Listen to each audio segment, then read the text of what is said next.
Hello, citizens. Don Sweet here. I've just got another topic I want to talk about, which is congressional approval. I tweeted about this recently, but there seems to be a mismatch between our approval of Congress and how we reelect them. So really quickly, I just want to go over this. So we got Congress scores consistently low. If you look at this, this is 40% approval, right? So almost always they're under 40%. Sometimes they're down in the teens. Right now they're around 23% of people approve of what Congress is doing. 23%.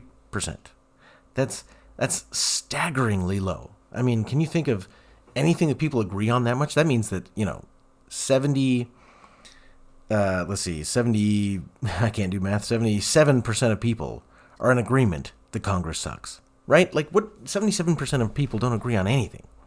Now, real quick, there is a spike here, and then we'll talk about this another day, but this is right after September 11th, which is a sad state of affairs, but again, that's a topic for another video. So, when Congress scores so low all the time, why is it that we keep re-electing them? Because look at this, over and over and over again, we re-elect the same people. That's why Congress people are so old. We keep being like, oh, why do we keep electing old fogies? They weren't old fogies when they got elected. They got elected in the 70s, and they're still there today. Why do you think Joe Biden's president? He's been in the political machine forever. Look at this. 91% of our current senators are not on their first term. They've been reelected. In the House of Representatives, it's a little better, but 343 out of the 435 of them are not on their first term. They've served a prior term, at least one. Right? On average, people in the House of Representatives have served 4.5 terms before they started this term. That was just at the beginning of this Congress. On average, they had served 4.5 prior terms. That's messed up. In the Senate, on average, they had served 1.8 prior terms. Now, again, 1.8 prior terms in the Senate is a lot bigger because the terms are 6 years long. So that means on average, they'd served like 10 years prior to becoming a senator now. So why do we keep doing this? Why do we keep electing the same failing candidates over and over again, despite clearly us not liking them? We don't like them and we elect them again. Well, part of it is bias. Part of it is that people keep blindly telling themselves that their congressman isn't so bad. It's the other congressmen are bad. My congressman's good. Everybody else is bad. But that's just simply not the case. If you look at what you want from your congressperson, almost never are you getting it. Really what's happening is that they're merely marketing to you that they've done something for you. Every now and again they get some pork for your state, and then they will put that on the airwaves over and over and over again to really drive home the fact that they did something for you. But the amount that they do for you is relatively little. And so instead, what they've started focusing on is saying, well, I'm not the other guy. The other guy is terrible. The other guy is evil. You got to vote for me because I am the lesser of two evils. So, have you ever said or heard someone say one of the following? Something like, sure, my representative isn't perfect, but at least they do X. Really? They do one thing? There's one thing in government that you care about enough that you don't care if they fail at every other thing, at least they did that one thing. Think if you were hiring someone. If you were going to hire a roofer to do your roof, and you're like, well, at least they cleaned up after themselves. Or at least they, didn't bang up my gutters with the ladder, or, right? One thing is not enough. This should not be a justification for why you vote for someone. Another one is, I don't like my representative, but the other guy was worse, right? Okay, so you're basically admitting here that when you say the lesser of two evils, you really mean it. You mean that both of these people are evil. That's what we should settle for? We should live in a world where every single vote you ever cast is just to make things slightly less bad? That's a horrible system. We have to fix this. Another one you'll often hear is, I wish we had better candidates, right? Well, there's something we can do about that, but we'll get to that a little bit later. But again, this is an implicit admission that the candidates we have are garbage and we should not be supporting them. Another one is that you're not voting for somebody, but you're voting against somebody else. Again, same sort of thing. You're just saying, okay, well, my person sucks, but the other person sucks way worse. Or, you're not voting for what your representative will do, but what they won't do, right? You're just like, oh, well, I know that this person won't ban something that I care about, or they won't implement a law about what they care about, right? And this is an argument effectively for limited government, but for limited government on only one front. You're saying, well, my representative won't limit my rights in this one area that I really care about, which again is an implicit admission that in general, Congress people do limit our rights on all sorts of things, and we just put up with it.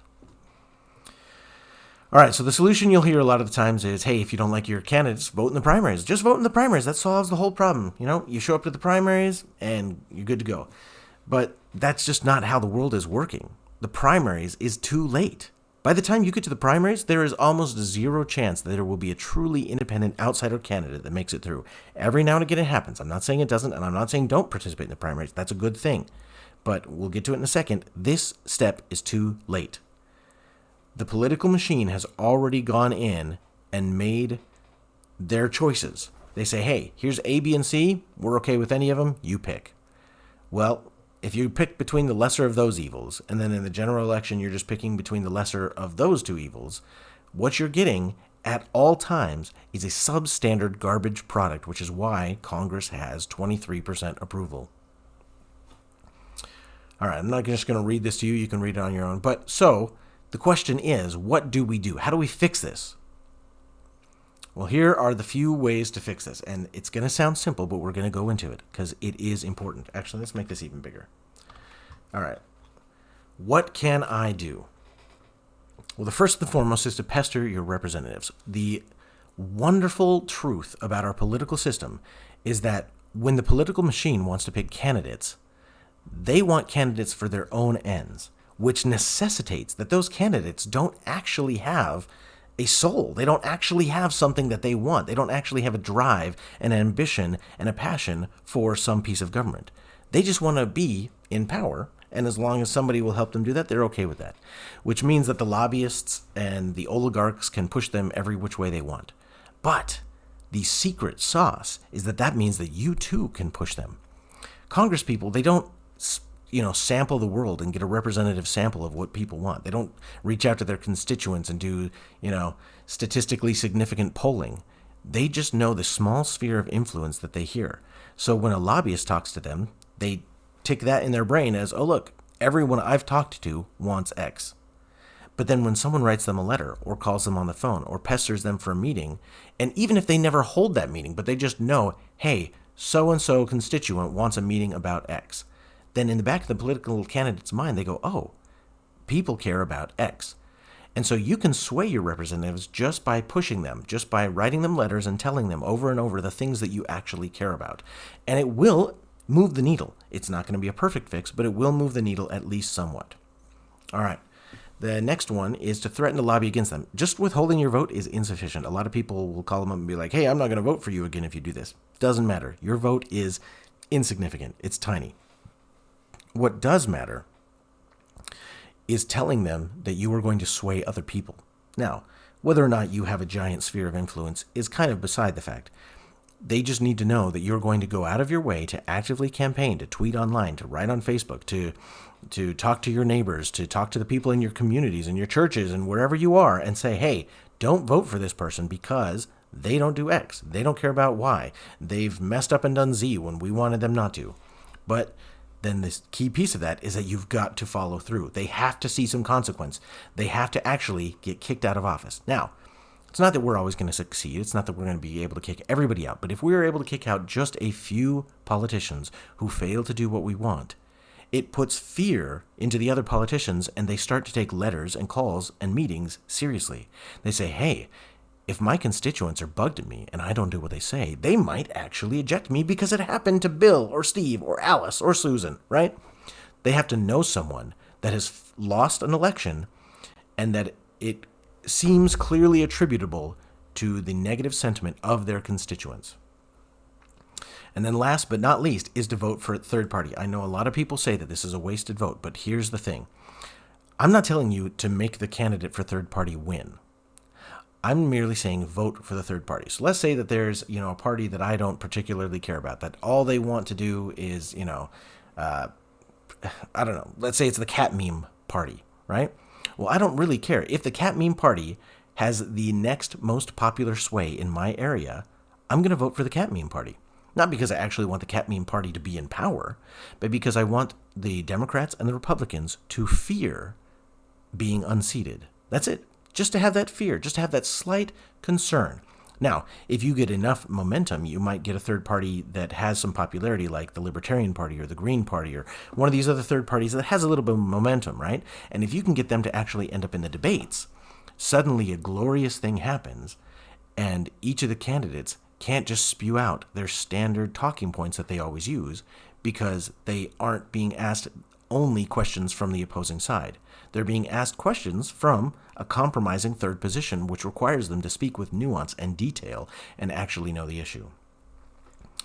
So really, at the end of the day, all we're trying to do is tweak our current candidates to do what we want by pestering them and threatening them, but then to make them scared that their seat in office isn't secure, that they can't just say, hey, it'll always go to the Democrats or the Republicans, so if I'm in an area that's largely my party, then I'll always win, right? They need to be afraid. And then, if we are really lucky, they will actually have to answer questions posed by someone that isn't just the opposing side that they're, completely used to and have talking points for. So that's my quick little discussion about Congress, but the main takeaway that I think you have to realize is this right here. You can't have 23% of Congress be approved of, yet 91 and 79% of them respectively being reelected. Those two numbers are out of whack, and we need to bring them into a line. And the way to bring them into a line is to say, nope, I'm not going to vote for you, you political machine candidate that's been here forever. I'm going to vote for someone new. I'm going to vote for fresh blood, and I refuse to vote for you. I'm not saying it has to be term limits. I'm not saying it has to be official.